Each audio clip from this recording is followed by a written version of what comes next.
So when I'm walking into a place and I'm asked to do somebody else's work, that somebody started a project and they didn't finish it and they're having problems, you keep your eyes scanning around, and what do you see? 3 motors, 3 air handler motors. That caught my eye. I waited a day or two before I asked a question, and as I'm working on the unit back there, I go, what are those air handler blower motors doing in that box on there? Oh, that unit you're working on, the motors keep going out. Interesting. There's a reason why motors go out. So that means I have another problem to look for. The reason why motors are burning out on an air handler. If I didn't ask that question, and if I didn't see that, I would not know that. But supposedly I'd pick it up if I ran my static test. And I will probably be running the, what the hell is that? The Energy Conservatory. Was it the Energy Conservatory? My True Flow grid. So I will be running my True Flow grid. And there were some other questions that came up to me. This is not my project. I did not sell this equipment, but as you see, I've been making videos on it. They're having humidity problems, and room's getting too hot. Adding more humidifiers to get rid of the humidity, but then the room gets too hot. Trying to not add more air conditioning, then the power bill goes up. And so something they didn't know about was the latent and sensible heat.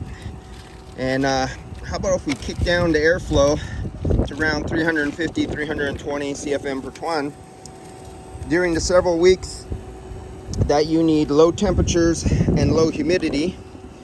We can kick down the temperature and put a multi-speed on there, and I'll make you have a little bit more latent heat and a little less sensible heat. And you're turning down your loads because your equipment will be turned down and there'll be less heat load during that time. So you don't need so much sensible heat removal. You need more latent. And then during the beginning of the cycle of this operation that they're doing, they need more sensible heat and they want more humidity. So let's crank that blower up to say 450, maybe even 520 CFM per ton. I'm evacuating here for the second time, waiting for it to get under 100 microns. So let's get it down to below 350 CFM per ton, and let's get rid of some of that latent. So that might be in future videos of me seeing coming up. That'll be separate from me just getting this equipment. Me getting this equipment running is just getting this equipment running. I didn't put it in. I did not design the duct work. It's on a zone system that's flopping over from one side to another on a timer, and we know those cause problems when they malfunction.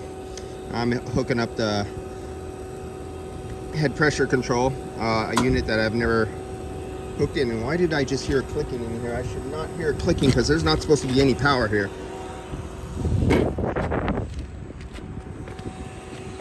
Tell me that's off. Yeah, it's off.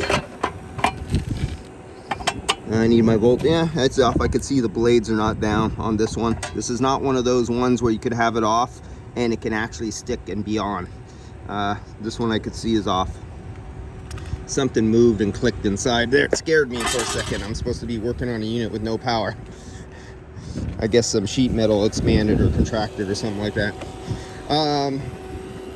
So yeah, it looks like I'll be putting on some, or figuring out how to control their blower motors and how to